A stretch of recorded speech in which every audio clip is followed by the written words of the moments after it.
လွန်ခဲ့တဲ့တစ်ပတ်လောက်တုန်းကကျွန်တော်စီကိုကြောင်လေးတစ်ကောင်ကအစိမ်းရောင်ရည်တွေအန်နေလို့ဆိုပြီးမှ online ဆေးကန်းလာပြတယ်ပေါ့နော်အဲ့ဒီအန်တဲ့အရည်တွေကဆိုလို့ရှိရင်အရန်အနက်နန်နေဆိုပြီးမှသူ့ရဲ့ပိုင်ရှင်ကကျွန်တော်ကိုပြောပြတယ်ပြီးတော့ထိုနည်းတူပဲကျွန်တော်တို့လွန်ခဲ့တဲ့3ရက်လောက်တုန်းကခွေးလေးတစ်ကောင်ကဒါအစိမ်းရောင်အရည်တွေအန်နေတယ်အန်တဲ့အရည်တွေကအရန်အနက်နန်နေဆိုပြီးမှကျွန်တော်အခုလက်ရှိထိုင်နေတဲ့ဘာရင်းကဆေးကန်းကိုရောက်ချလာတယ်ပေါ့နော်အဲ့တော့ခွေးလေးတွေကြောင်လေးတွေကဘယ်လိုမျိုးသောအခြေအနေတွေမှာဆိုလို့ရှိရင်အစိမ်းရောင်အရည်အန်တတ်တာလဲဒီရဲ့အစိမ်းရောင်အရည်တွေကဘယ်ကလာတာလဲဆိုတာနဲ့ပတ်သက်ပြီးမှကျွန်တော်ဒီနေ့မှာဒါဆွေးနွေးပြောပြပေးသွားမယ်ပေါ့နော်အဲ့တော့ခွေးလေးတွေကြောင်လေးတွေဟာဆိုလို့ရှိရင်သူတို့အစာမစားတာကြာတဲ့အခါမျိုးတွေမှာဆိုလို့ရှိရင်အစိမ်းရောင်အရည်တွေအန်တတ်တယ်အဲ့ဒီအစိမ်းရောင်အရည်ဟာဆိုလို့ရှိရင်ကျွန်တော်တို့တစ်ခါတည်းမှာအရန်ကိုအနံပြင်းတာမျိုးကိုတွေးရလိမ့်မယ်ပေါ့နော်ဒါကဘာကိုညွန်ပြတယ်လဲဆိုလို့ရှိရင်သူတို့ရဲ့အစာအိမ်နဲ့ဥလန်းချောင်းထဲမှာပြဿနာတစ်ခုခုရှိနေပြီဆိုတာကိုညွန်ပြတယ်လို့ကျွန်တော်တို့ပြောလို့ရတယ်အဲ့တော့ဒီရဲ့အစိမ်းရောင်အရည်တွေကဘယ်ကနေလာတယ်လဲဆိုရင်သဲကြီးအိမ်တို့အသေးတို့ကနေပြီးမှအစာချေဖို့အတွက်ကိုထုတ်လွှတ်လိုက်တဲ့အရည်တွေဖြစ်တယ်ဒီရဲ့အစာချေရည်တွေဟာဆိုလို့ရှိရင်အကယ်၍ဒါအစာအိမ်နဲ့ဥလန်းချောင်းထဲမှာဒါအစာမရှိဘူးဆိုလို့ရှိရင်ကျွန်တော်တို့အစာအိမ်ထဲက acid တွေတခြားသောဒီအစာချေရည်တွေနဲ့ရောပြီးတော့မှကျွန်တော်တို့အထက်ကိုပြန်ဆန်တက်လာတဲ့အခါမှာဆိုလို့ရှိရင်အရန်ကိုအနက်နန်နေနေတာပြောလို့ရတယ်ပေါ့နော်အဲ့တော့ဘယ်ချင်းဒီမျိုးတွေမှာခွေးလေးတွေကြောင်လေးတွေက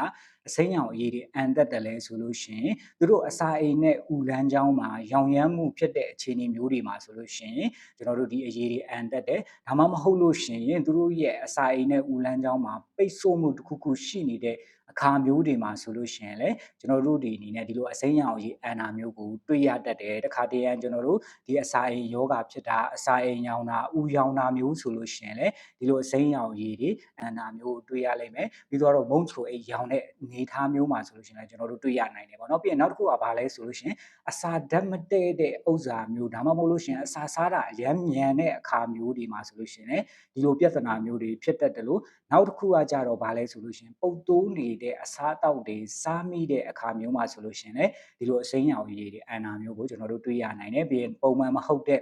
့ဒီသူတို့စားစရာမဟုတ်တဲ့ပစ္စည်းတစ်ခုခုကိုဒါစားမိတယ်စားမိပြီးတော့မှကျွန်တော်တို့ဥလန်းချောင်းထဲမှာပိတ်ဆို့နေတဲ့အခါမျိုးဆိုလို့ရှိရင်လည်းဒီလိုအရည်တွေအန်တက်တယ်လို့နောက်တစ်ခုကကြောက်ပါလဲဆိုရင်ယောဂါတွေအကြောင်းမလို့လဲကျွန်တော်တို့ဒ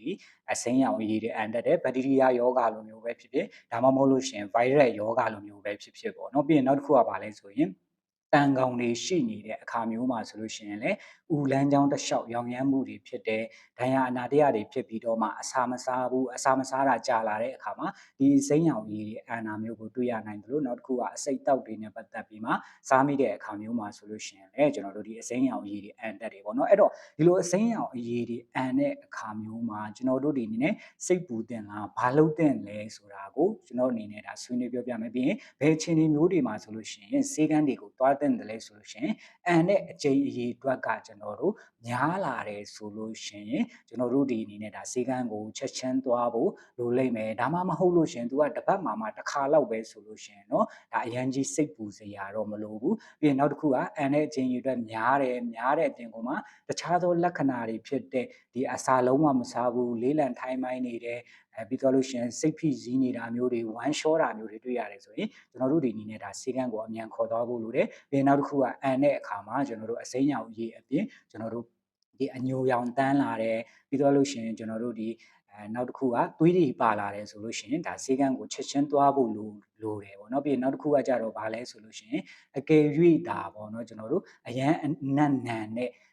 အရည်တွေကိုအကျဉ်းရအများကြီးအန်လာပြီဆိုလို့ရှိရင်ချက်ချင်းကျွန်တော်တို့ဒါဈေးကန်းကိုသွားဖို့လိုအပ်တယ်ပေါ့နော်ဒီလိုအခြေအနေမျိုးတွေမှာကျွန်တော်တို့ဒီအနေနဲ့ဘာကိုလုပ်တဲ့နာလဲဆိုလို့ရှိရင်အစာကိုအရန်ကြီးကျွန်တော်တို့ဒါကျွေးလို့မရဘူးပေါ့နော်သူအစာမစားဘူးဆိုပြီးတော့ကျွန်တော်တို့အတင်းသွားခွန်လို့မရဘူးဘာကြောင့်လဲဆိုလို့ရှိရင်အကယ်၍ကျွန်တော်တို့ကအစာတွေအရန်ခွန်တဲ့အခါမှာအန်နာကမရက်သွားဘဲနဲ့သူ့ရဲ့ဒီအစာအိမ်နဲ့ဥလန်းချောင်းကိုပို့ပြီးမှဆိုးဝါးစေတယ်ပေါ့နော်အဲ့တော့ကြောင့်မလို့ကျွန်တော်တို့အဲ့လိုအခြေအနေမျိုးတွေမှာဆိုလို့ရှိရင်ဒါအစာအိမ်နဲ့ဥလန်းချောင်းကိုအနာပေးထားဖို့အတွက်ကျွန်တော်တို့ဒီအနေ နဲ့ဒါအစာနဲ့ရေကိုဖြတ်ထားပေးတာမျိုးပြုလုပ်တဲ့နယ်ပေါ့နော်ပြီးတော့နောက်တစ်ခုကဘာလဲဆိုရင်ကိုယ့်အိမ်မှာမွေးထားတဲ့ခွေးလေးတွေကြောင်လေးတွေရဲ့သူတို့ရဲ့တခြားသောလက္ခဏာတွေကိုကျွန်တော်တို့ဒီအနေနဲ့ဒါစောင့်ကြည့်ဖို့လိုတယ်စောင့်ကြည့်ပြီးတော့မှကျွန်တော်တို့အချိန်တွေတိတ်မဟန်ဘူးအန်တဲ့အချိန်ကြီးပိုများတယ်ခုနကကျွန်တော်ပြောသလိုသွေးတွေပါတာမျိုးဆိုလို့ရှိရင်ကျွန်တော်တို့ဒီအနေနဲ့ချက်ချင်းဒါတိရစ္ဆာန်ဆေးကုခန်းကိုသွားဖို့လိုအပ်လိမ့်မယ်ပေါ့နော်ပြီးရင်အကယ်၍မှကိုကတိရစ္ဆာန်ဆေးကုခန်းကိုမသွားနိုင်ဘူးဆိုလို့ရှိရင်တိရစ္ဆာန်ဆေးကုဆရာဝန်တွေစီကနေအကြံဉာဏ်ယူပြီးတော့မှကျွန်တော်တို့အမြန်ဆုံးကုသမှုပေးတဲ့အထဲမှာပါတယ်ပေါ့နော်